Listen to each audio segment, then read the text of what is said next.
So the thing on my mind today is a framework that I want to get across. Not to get across, I want to go deeper on. I think people already get the concept, but I want to go deeper on it. And it's a framework about connecting education and freedom. And in the spirit of Einstein, you're supposed to make everything as simple as possible, but not simpler. That's what I'm going to try to do there. And so this was actually, just to give you a little background, this started with a conversation that Talia and I were having recently, and it exposed a blind spot in my thinking. So we were talking about teaching sound money principles. These are things we talk about all the time. Bitcoin, Austrian economics, the gold standard. So it seems pretty obvious, at least it seems obvious right now. National debt has just passed $38 trillion, which I still can't get my mind around. We hear about inflation or recession in headlines, and there's a trend now where banks are actually putting gold. They're actually purchasing gold and putting that instead of treasuries on their balance sheet. So the warning signs are everywhere. So it seems obvious to me that these sound money principles would be the things that we should be focusing on. But Tali said, and this is what stopped me cold, is she said, it doesn't matter how important your message is if they can't hear it. Okay, so she gets sound money. So that's not the issue. She was trying to make the point. It's more like the parable about seeds on rocky ground. You can have the healthiest seeds in the world, but without fertile soil, you're not going to get a harvest. And that's the point here, is that someone without a foundation in critical thinking and basic reasoning skills cannot absorb more complex ideas. Whether it's a book, or podcast, or video, best presentation in the world is not going to get through. And this unsettled me because I had fallen into a trap. I should have known better. Tali and I we both have graduate degrees. We're very passionate about lifelong learning. We homeschooled our 4 kids all the way through the K through 12 equivalents. And we literally are running an education company called Free Market Kids. And yet I made a rookie assumption that if I just presented these facts clearly enough, like Austrian economics, if I just present these clearly enough, everyone would get it. And basically it's once I show you what's going on, you're never going to be able to see it. So no excuse. I should have known better. It's a rookie mistake. And it's not the first time I've made this mistake. Let me give you another example. Let's link parenting and happiness, freedom. This will be important to setting up the freedom. So parents want the best for their kids. That's pretty much universal. We want our kids to live long, healthy, happy, fulfilling lives.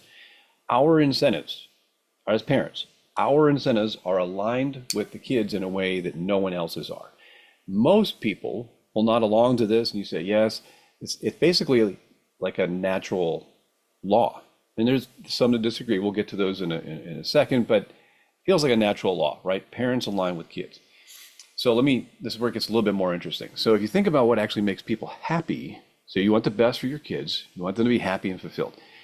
But I have a series of questions.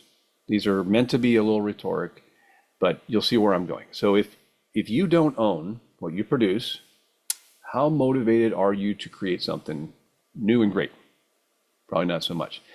If you can't decide when and how to trade with others, are you better off? Are they better off?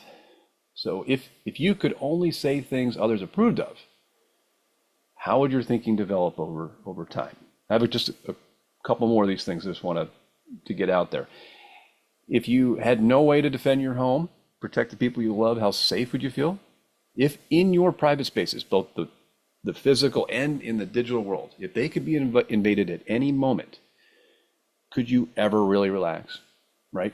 So let me just kind of go through these things. So the answer to all these things obviously is no. I don't think so. So if parents genuinely want their kids to have a shot at success and happiness, they have to necessarily want their kids to be free to think, free to do, free to be, right? And so this sounds a lot like the Declaration of Independence, doesn't it? We hold these truths to be self-evident. All men are created equal, endowed by their creator with certain unalienable rights. Among these are life, liberty, and pursuit of happiness. These aren't new concepts. They're powerful, but they're not new. So what worries me is this concept seems like a timeless concept. But today in our culture, we're not living up to this anymore. That's what we're witnessing. That's why we're deep down, there's something bothering us.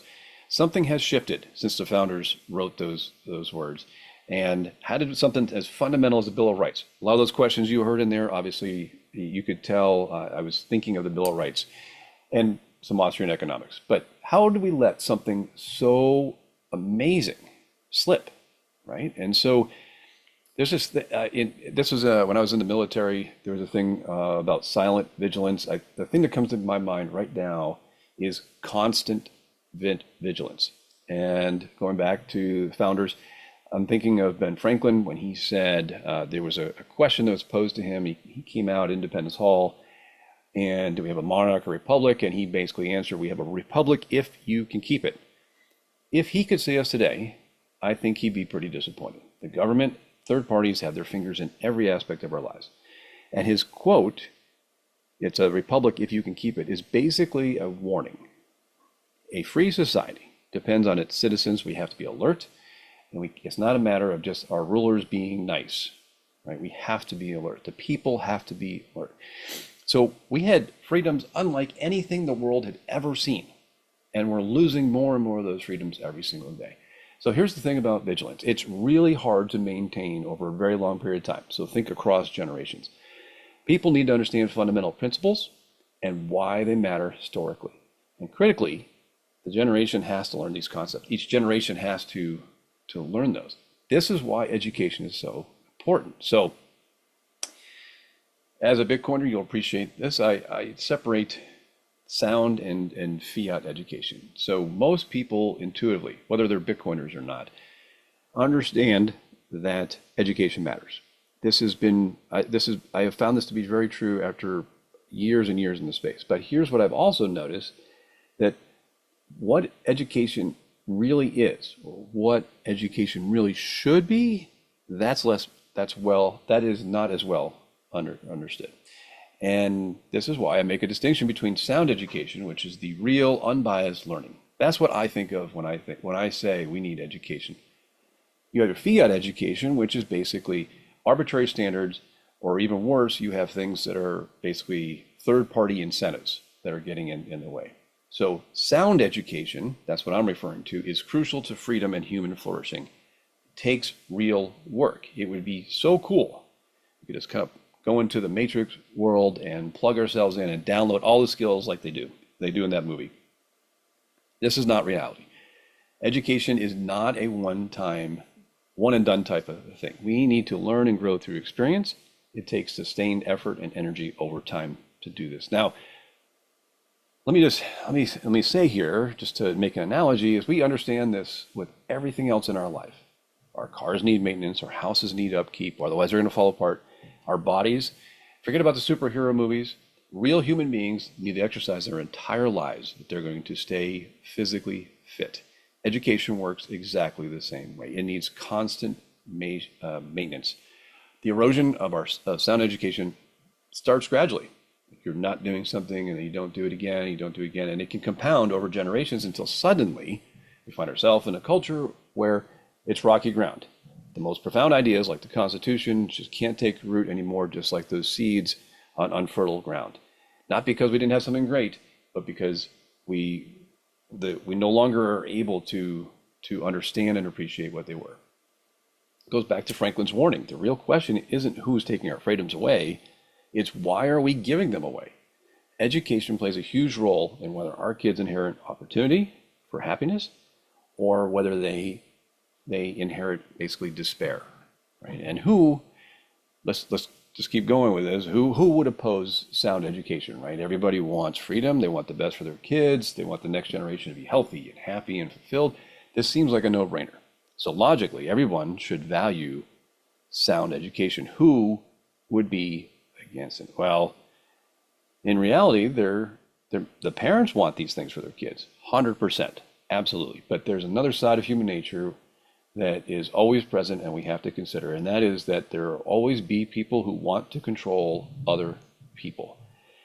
And when people want to control other people, they don't exactly advertise it. Usually they claim the high moral ground. They're representing the common people, the workers, whatever. Their real goal, to centralize power into the hands of a few. So this is the collectivist idea. This kind of authority is a direct threat to sound education. So these people, the collectivists, they don't value freedom, and they don't value happiness for other people like the parents and the kids. They care deeply about children's education, though. They do.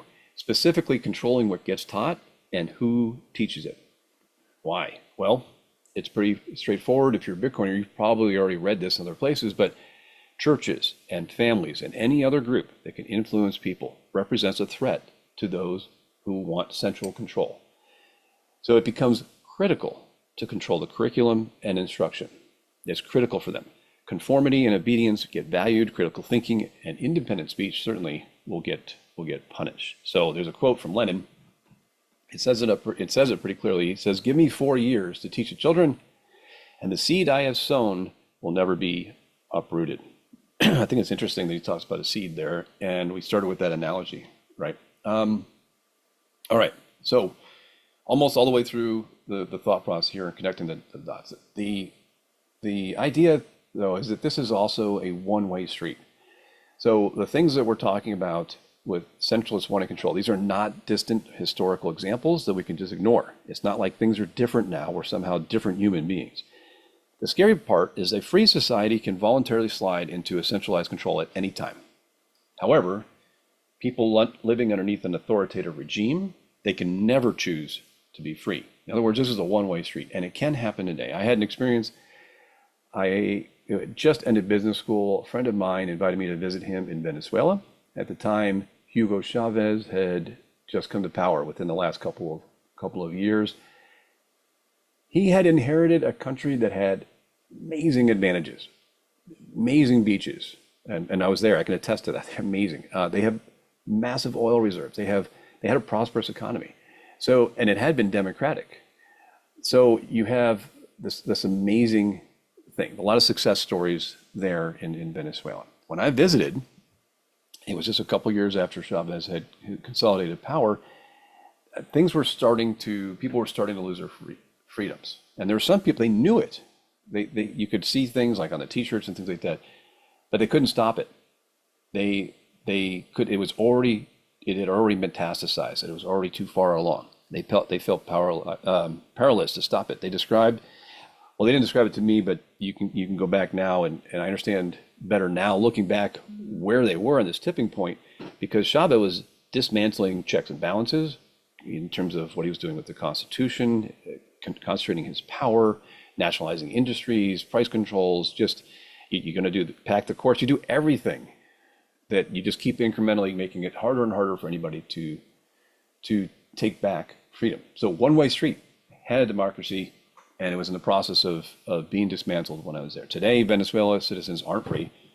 They live in fear. They're not thriving. They're struggling to survive.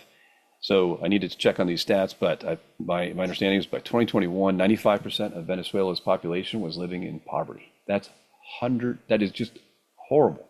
To go from a prosperous country with all those resources and then to go to something like that. So it can happen here. So I don't know where we are. I don't know what the point of no return is in the U.S., but the trends are concerning. So if you look at the surveys, over half of young adults, I believe it's under 30, over half of young adults have a favorable view of socialism.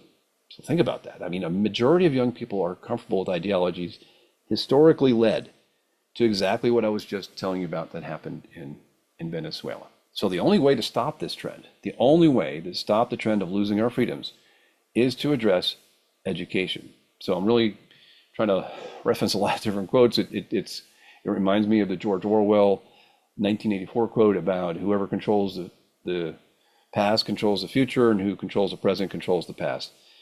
If you're in control, you have control. You're not going to give it up. So how do you get out of this? This is where we have to get into the separation of education and the state. So I will say, and I've probably said this in other contexts, I don't mean to beat up on teachers. Teachers who are genuinely inspired to help kids, and I believe most of them are fighting an uphill battle. It's sort of like the people that were in Venezuela. There's a certain point of no return. Centralized education has become too big and too entrenched to fix from within the system.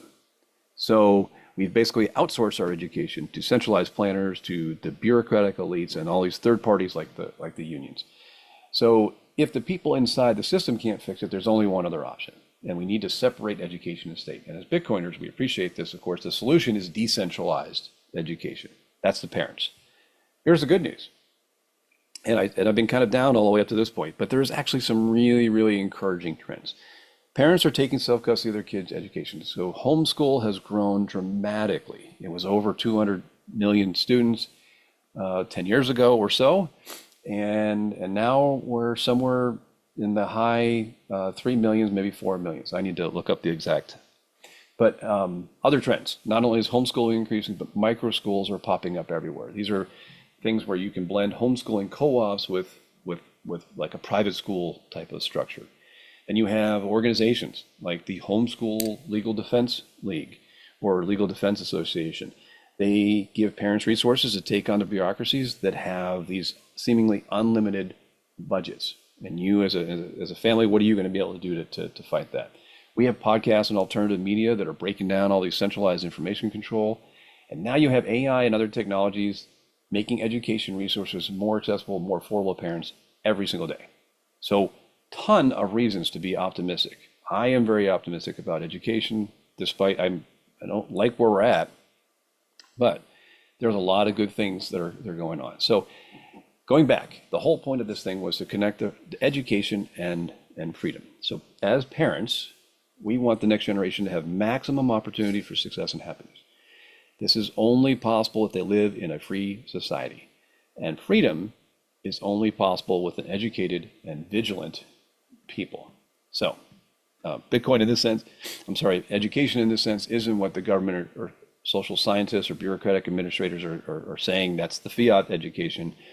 We're talking about sound education values, critical thinking instead of compliance, creativity over conformity.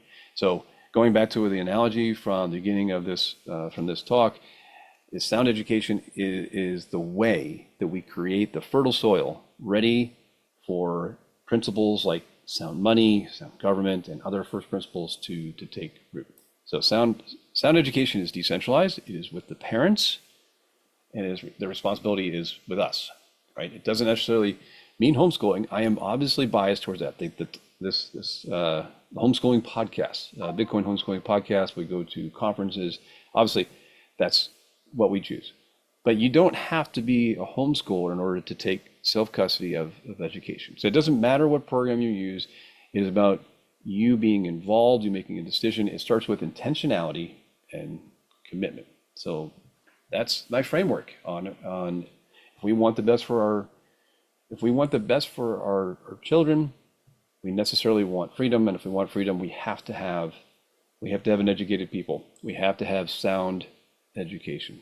So I'm looking forward to talking to people. Please let me know what you think. Reach out any way that you feel comfortable with, and we will see you next week.